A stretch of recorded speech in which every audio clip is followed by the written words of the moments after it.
Welcome in, ladies and gentlemen. It is Coach's Corner here at Coca's Pizza in Canfield, and we are joined by the Assistant Athletic Director of the Canfield Cardinals, Joe Ignazio. Joe, obviously football coach as well. Congratulations on the new gig, man. I know you worked hard for it. You wanted this one bad.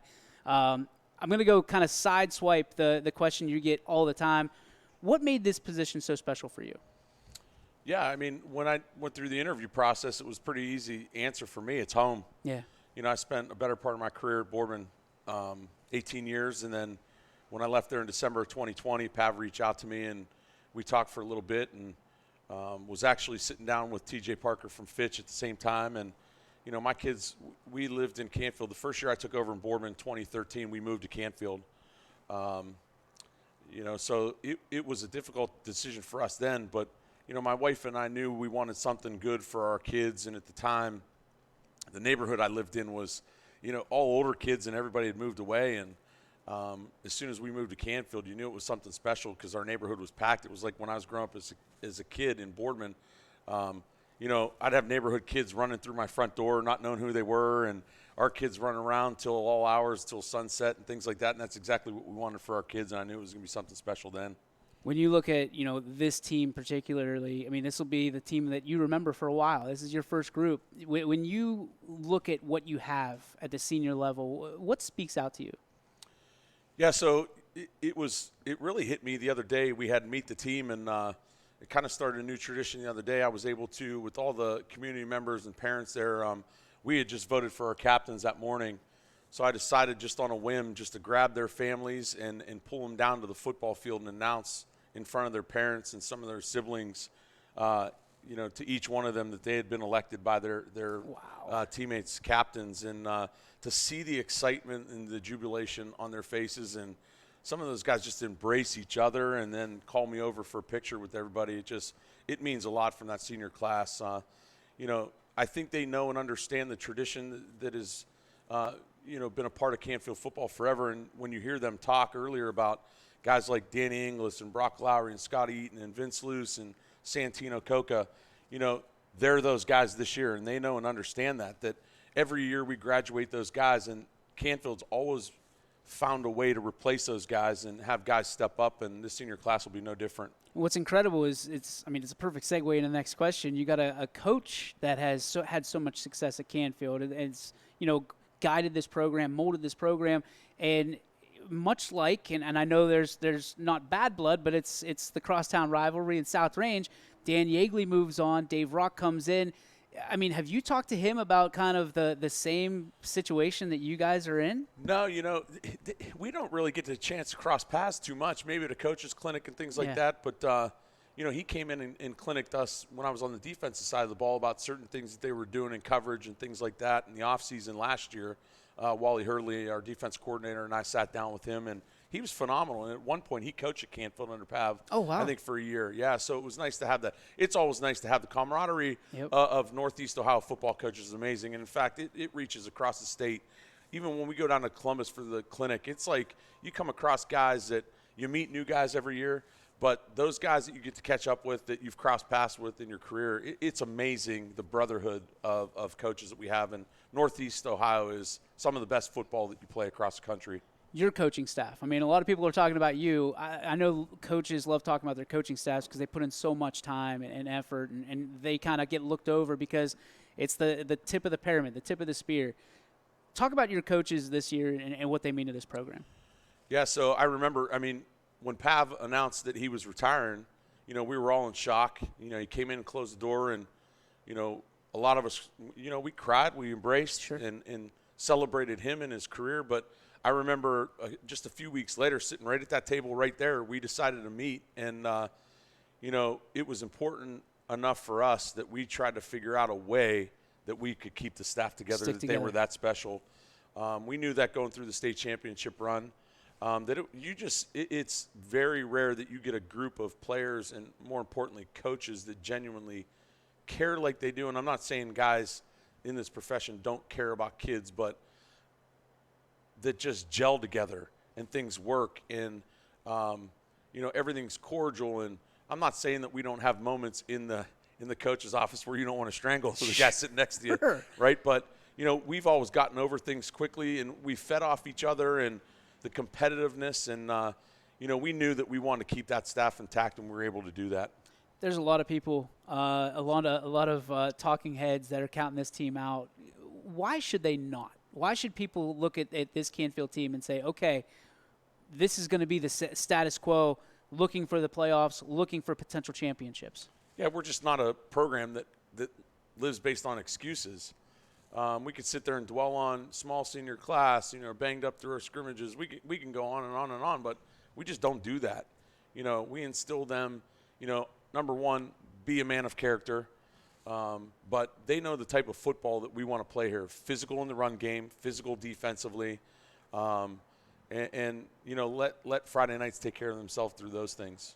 Tyler Scherer goes down in the scrimmage, fifth MCL issue. What does it speak to his character that he's already got a date circled on the calendar when he's coming back? Yeah, so he's as tough as they come. Played for us at safety as a sophomore. Probably, I don't know if he ever thought he'd be a starter sophomore year, but a kid that is just fearless. And it's that wrestling background. And, was a state qualifier in wrestling, and he's going to go on to do great things again this year in wrestling. But, a safety that is his size that comes down to fill the alley and just isn't afraid to hit a guy that might be a little bit bigger than him and get him down on the ground. It's just those skills that he talked about in his interview that you'll learn from the sport. I was fortunate enough to be one back in high school and coach for years, and those are exactly the type of football players that I want Canfield to kind of have our football program stand on shoulders of guys like that. And then you've got Angelo, who just committed to OU, a guy that is a mountain of a man and moves mountains every time he takes the field. What are your expectations for him, and not just on the field, but his leadership off of it? Yeah, guys like that, I always joke around, you just try in your career not to screw them up because they're so talented, right? Their skill set speaks for itself, and Angelo he talked about being a quiet leader, and our guys look up to him. And, we did the combine back in May where we had close to 60 college coaches, and our kids kind of realized real quick when 58 or 60 college coaches were falling around one dude around the field. You kind of understand that and respect that, and but he's a quiet leader, but he gets it done on and off the field. I mean, this West Branch-Canfield rivalry has become something special in week one. Your expectations going into week one, obviously we know, like you just said, you're fit. You want to out-physical everybody. You want to play hard. You want to play your brand of football. What are your expectations outside of those three things that you hope to come away with on Friday if everything goes your way or everything doesn't? Yeah, so it's a great week one game. Yeah. I mean, I don't know that you could find too many games like this on a schedule week one, but it's everything you look for in a football game. They're going to be well coached. They've got skill. They like to play up tempo. They can be as physical as any team on our schedule. And they have a rich tradition of those guys that are back. Some of them have been starting. I know the Molnex kid has been a starter for 3 years for them. They're just experienced. I think that's where they may have an advantage on us, but, we've always preached to our kids that we want to be the most well-conditioned team on the field. We want to be the most physical team through 48 minutes, and we've been able to do that, and this year's going to be no different. Talk about this Canfield community. I know you said, special over and over again, and they are. When you take that sideline for the first time with that red, I'm guessing red shirt on, red or black, right? So don't give that away. We'll be in red, so I might be in black or there white. We go. We always try to contrast on the sideline because guys need to get calls and things like that. So what is that going to be like for you? I mean, to just have that community at your back and have the head coaching headset on for the first time. Yeah, I don't know that I'll think it's going to be special. Obviously, I can say that now, but in the terms of Friday night, we're so laser focused on what we need to do that those things just kind of take care of themselves. There's always a special moment for me on the sideline. I grab my son as a freshman in the football program now and make sure he stands by my side for the national anthem. And I've always made that sort of like our thing. I put my arm around him, and that, that's something. But, obviously our focus is on our players and seeing their successes through on Friday night. I was just going to ask you, are there any moments like growing up? I mean, you've been a student of the game, a player in the game, a coach in the game. Are there moments during your career that you can look back on and have a mental I guess, picture of that you remember vividly? Like you can go back right now and be there. And what are they? Yeah, and it's a little surreal because one of them happened today. My defensive position coach showed up at practice today, and I walked out on the field and I didn't even recognize him at first, and because we haven't seen each other and we taught together in Boardman for years. He's been retired for quite some time, Jeff McElhaney, and I'm Coach Mack. I'm like, I heard someone yelling my name, and I'm like, what the heck are you doing here? And it was awesome to see him, and things like that take you back. And you come across players that you've coached and guys that you've coached alongside with. And the crazy thing is now, with my kids being at Canfield, a lot of the guys that I played with in high school have moved out this way, and it's kind of neat to see them, and you kind of get together and relive old memories through them. Never during the time of the game or anything like that, but you get to reminisce. It's great, but, I'm a product of a lot of people, including my parents, but I've been really fortunate enough to brush shoulders with the people I have in my career. I always go back to, I thought at the time when I was playing in the SVC, two of the best defensive coordinators around, and that's, I think, why Wally and I have such a special relationship. He played for Jack Kenny at Fitch, and then I played for Roger Patterson at Boardman. I always thought those guys were outstanding defensive coordinators. But throughout my career, I've just really been fortunate to brush shoulders with some of the most phenomenal coaches in our area. It leads me to an interesting question, kind of off the cuff here, so forgive me if I frame this wrong. But, yeah. I mean, every coach has a role model that they have a coach, right, that they want to coach like. You've had a ton of those coaches, and like you said, you brushed arms and shoulders with all of them. Do you try to take a piece from every one of them, or is there someone solely you look at and you go, that's the kind of coach I want to be, and everything else kind of filters its way?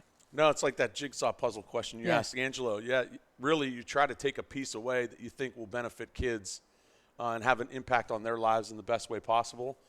And like I said, I've been fortunate enough to cross paths with some of the guys that were meticulous to detail in terms of organization. DJ Ogilvy for me was a coach that I learned that related to players so well that just every kid that walked our halls wanted to play for him. And I'm sure it's still like that at United. Bill Bourne was my head coach at Boardman. I still communicate with him. He's getting up there in age, but sent me a card. And Bill was always laid back and had more of an understanding that even when guys were doing the wrong thing, he knew that we were kids and eventually would learn from our mistakes and not to be too harsh on us in terms of punishment and things like that. But, yeah, guys like that have made a tremendous impact on my life. It's been a tough ride for coaches, administrators lately in high schools. I mean, your list of things to do just keeps getting longer and longer, and the time to do it is shorter and shorter. Simply put, as an assistant athletic director, as a coach of a great program, what keeps you coming back year after year, day after day?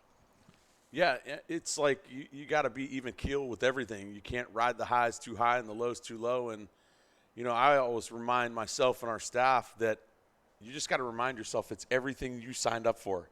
And that's what makes it really special about this game. I think football teaches you such tremendous character-building foundations that will last you a lifetime. And there's not too many things in life that do that anymore. But I am a constant believer that football is one of the last things that will always teach our young men the things that will get them through life more than anything else. Whether it's a death of a loved one or, these guys are in high school. Maybe your girlfriend breaks up with you, or you get a bad grade on the test, or whatever it might be. Football teaches you just keep powering through and keep pushing on. All right, you've seen enough of these. You know that I'm going to ask you an off-the-wall question. Take it off the field. For you, we're just wrapping up summer. Everything's starting new here in the fall. What was your favorite part of this? I know you didn't get a whole lot of it, but what was your favorite part of the summer that you're going to cherish for the rest of the time? Yeah, just spending time with our guys. I mean, it was nice because it really wasn't a hard transition for me. Pav was so unbelievable through the interview process and supportive, and he's continued to be like that. We talk probably sometimes it seems like several times a day or at least throughout the week. But there was some familiarity with the players being on staff, and it's just those guys have just made this transition so smooth. And, again, we go back to the coaching staff as well, that we knew we wanted to keep us together and they've done everything to help us do that. And, I can't thank them enough, and we lean on each other all the time. All right, somebody just hand you a briefcase full of cash, and they said you can only go one place. It's all fully paid for. Where are you going and why? I'm going to Italy. Okay, all right. I had the opportunity to go there right shortly after college when 9/11 hit. Okay. And the travel industry was turned upside down, and my trip got canceled, and I never had the chance to go back. Oh, no. Yeah. So my wife and my wife has a Greek background. She's Okay. Greek, and I'm Italian. And I know the village my family's from in Reggio Calabria, and I've always wanted to go back there and visit. I told my wife, though, at some point, if I get closer to retirement, I may not want to come back if I go. So, I mean, is it for the food? Is it for the sights? Just to say you've been there? You know what? I'm a history buff. Okay. And studying European history in high school and in college, I just love the history of it. I think it's everything from the architecture, the food, and things like that. Everything would just be phenomenal and beautiful, and everything that an Italian would want to see. Coach, thank you so much. Yep. Appreciate you. Welcome to Yep. the YSN family. We're Appreciate happy it. to have you here. Thank you for having me.